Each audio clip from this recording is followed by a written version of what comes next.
managing disagreements.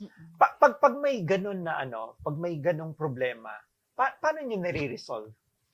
I remember, Let's say yan, disagreements. I remember yung during the pandemic, meron kami isang location sa Kalayaan. Na, sabi ko, ano kayang gagawin dito? Kasi inip na inip tayo noon, di ba?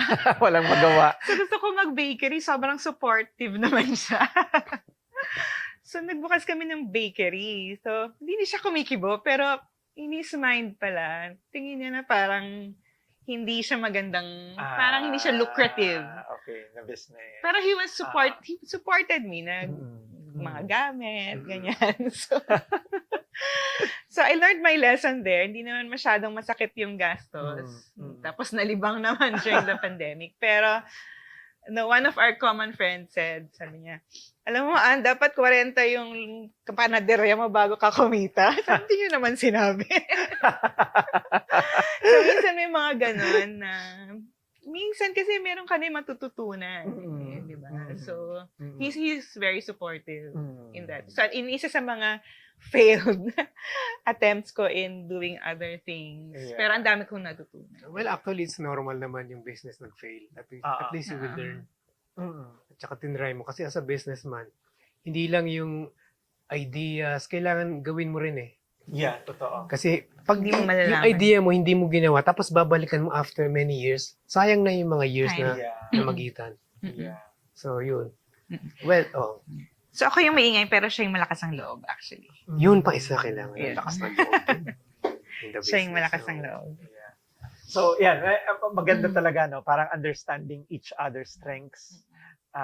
Tapos supporting each other. So, very important na I think, parang common siya na advice to persons working together, not necessarily husband and wife.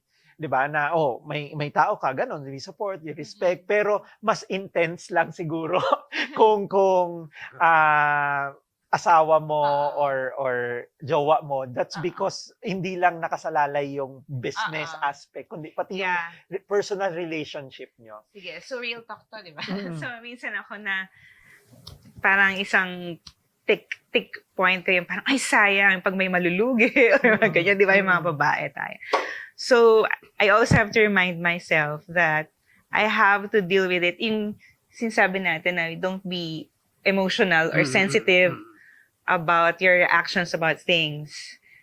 At the end of the day kasi, when you say something, the other person might take it positively or negatively. Yeah. So, yung minsan yung bitaw ng reactions. So, kaya hindi mo talaga mahiwalay yung personal life tsaka business kasi hindi magkahalo lahat yan eh. So, yun, yung... Well, maganda rin yung mga ganong katulad ng intense or something. After 5 p.m., tapos na. Back to one ulit. Hindi naman totoo. Kasi kahit matutulog na Kaya nadala mo pa rin. May magchat-chat pa na.